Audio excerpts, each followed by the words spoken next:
From super deep-cut references to something that takes that meaning to a whole new level. I found 26 small details you probably missed in the new Lego Pokémon sets, and the first one is actually that they almost never existed. A company called Mega Constructs has had the license for Pokemon since 2017, and before that, they had it from 1998 up until that year. For pretty much the entire modern era of Pokemon, Lego was legally blocked from touching it. However, in 2025, Mega said on Instagram that they would no longer be supplying Pokemon products, which was the perfect opportunity for Lego. The partnership between Lego and the Pokemon Company was announced in March of 2025, and the sets hit the shelves that next February. This is one of the most anticipated collabs ever, and if Mega decided to just keep making Pokemon products, it literally never would have happened. And the date Lego chose to launch the first wave actually wasn't random. They picked February 27th because it's Pokemon Day, which is also the anniversary of the original Game Boy release in Japan in 1996. The Eevee set was an instant hit, and even the set number for it is a reference to something. We've seen this before, like when Lego referenced Magisto in a Harry Potter set, but Eevee's is 72151, and 151 is the exact number of Pokemon in the original first generation. Lego wanted to make everything about this set feel special, and designer Ilya Gottlieb confirmed that the team had to make 2 brand new curved pieces specifically for the sides of Eevee's head. The problem was getting the transition from head to body look smooth and rounded instead of boxy, and since they didn't have any pieces for it, they made new ones. It honestly still does look kind of boxy, but something that surprised everyone was that the pieces Lego used on the back of the legs aren't stickers, they're printed. This is obviously a luxury that we barely get in licensed sets, and even Forbes talked about it in their review, because they talk about Lego, I guess. Even better though is there's not a single sticker in the entire set. Every piece with graphics is printed, and the set's not even overpriced for how many pieces it has, so it's good even on a technical level. But the big Easter egg in this set is inside the head. Usually when you build animals in Lego, you put a brain inside their head, but for Eevee, you place 8 colored tiles, 1 for each evolution. This is a very tasteful Easter egg that you can't even see when you finish the set, but since Vaporeon, Jolteon, and Flareon are the original evolutions, they got referenced again. Inside the tail, there's a batch of bricks specifically referencing these 3 goats. They're the ones that started it all for Eevee, and we'd never have all 8 without them, so it's kind of weird that they're in the tail. Again, you can't see them once the set is done, but now I want to talk about Pikachu. This is by far the most hyped set in this wave, and the references start front and center. The display base for this set has a pattern of studs on the front that reads 25, referencing Pikachu's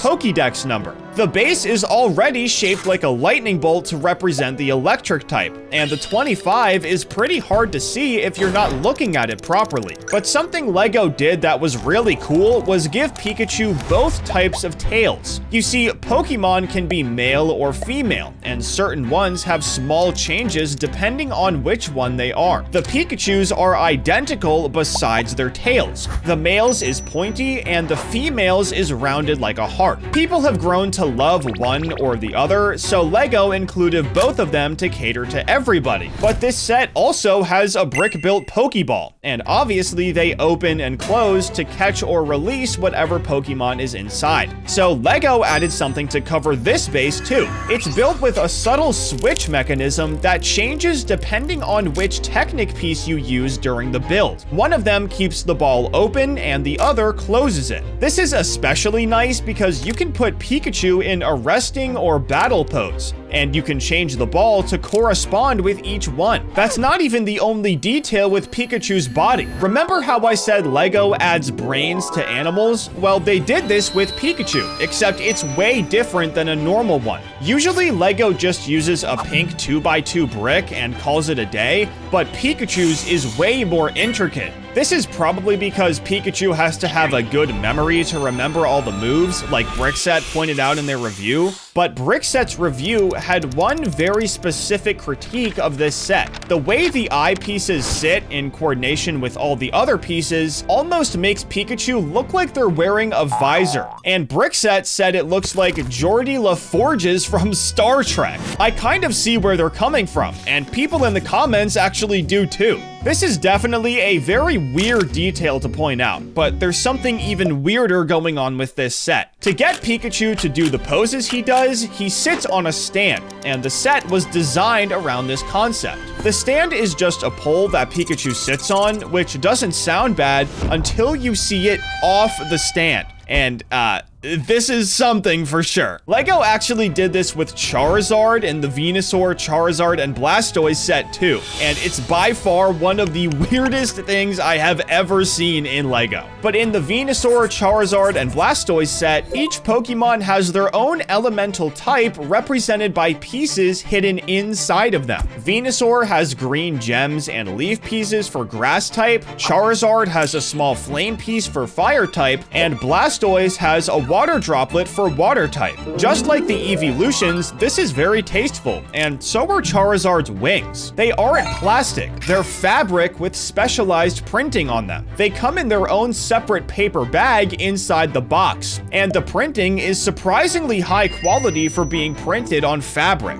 It's not the same material they use for capes either. It's way thicker and doesn't rip as easily, and if you look closely, you can actually find copyright information on them. Lego made sure this was pretty much covered once the wings were actually attached, but whoever designed this set clearly has very good Pokemon knowledge. The flame at the tip of Charizard's tail is significant in the games and anime.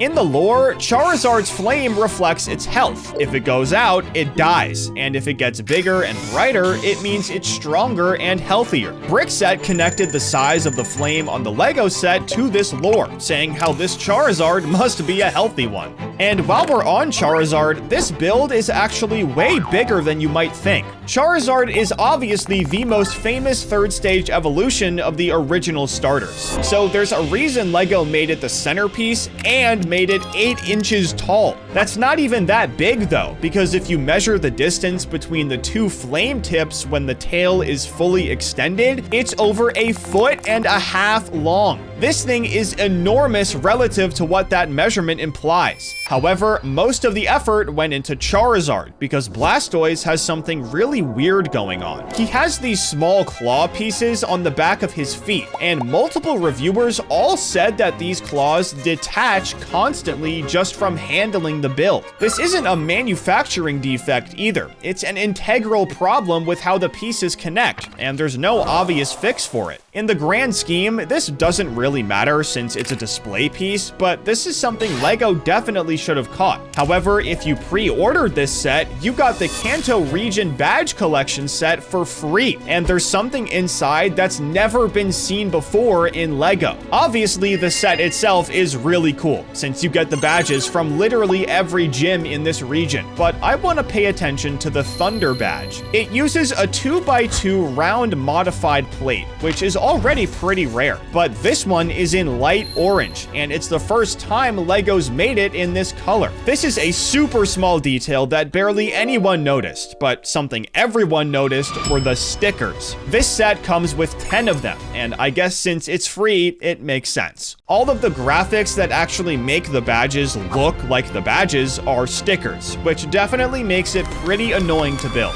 The Pewter City badge uses 5 stickers alone, which is crazy high for one little badge. However, there is one that doesn't use any. The Cerulean City badge is made with tiles, so it looks like a water droplet without any stickers. This is definitely a super small detail, but there's an even cooler one in the Mini Pokemon Center set. You might even be confused where this set came from, because it was never for sale anywhere, and it's because you could only buy it with 2,500 Lego Insiders points. I'm definitely sad I missed this one, especially simply because it's accurate down to the smallest details. The doors at Pokemon centers slide open in the games, and Lego actually took the time to recreate this function. You do it by pulling the lamps on the sides of the building, so it's hidden really well. This is by far the nerdiest detail in this video, but now it's time to talk about the bad stuff. A lot of the sets in this next wave use the Smart Brick, which people already hate for good reason. They're supposed to be this new innovative way to play with specialized sound effects and sensors that know what's going on around them. And they do actually work,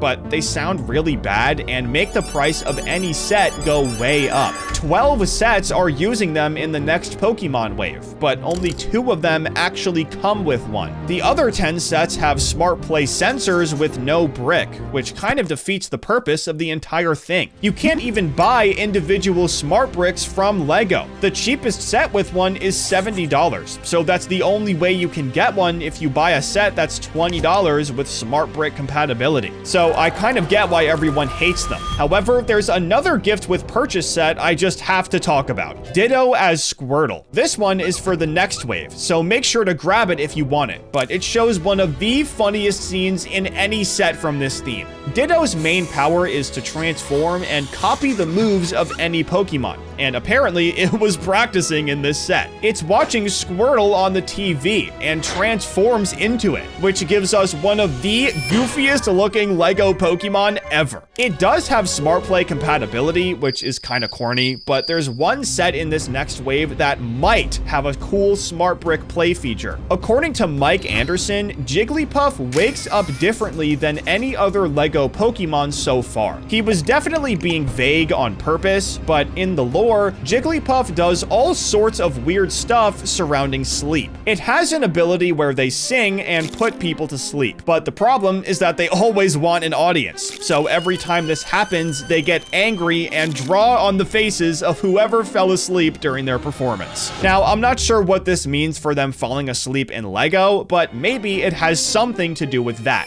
Charizard also got a Smart Play build, and according to the designer, it was one of the hardest things to make in the entire wave for August. Most of the sets coming out are meant to be played with instead of sitting on a shelf. So Lego actually let kids play with them early to help learn how they could make them better. And apparently, Charizard was a real problem. The kids were fighting with the figures and Charizard just wouldn't stay together. The team apparently redesigned it like 100 times to find a good balance between not breaking too much and easy to put back together. This was all to make sure it was still fun even when it broke, and the play features in this wave are actually pretty cool. The Cubone and Gengar set is based around Cubone trying to steal treasure and Gengar not letting him. But Gengar's most defining feature is its tongue. So not only did Lego make it absolutely giant, but they made it wiggle as a play feature. Apparently you do this with a lever somewhere on Gengar, but since the set isn't out yet, there's no way to know where it is or how it works. Regardless, it'll definitely be one of the highlights of this wave. But which of these details surprised you the most? Be sure to let me know down in the comments, and don't forget to subscribe.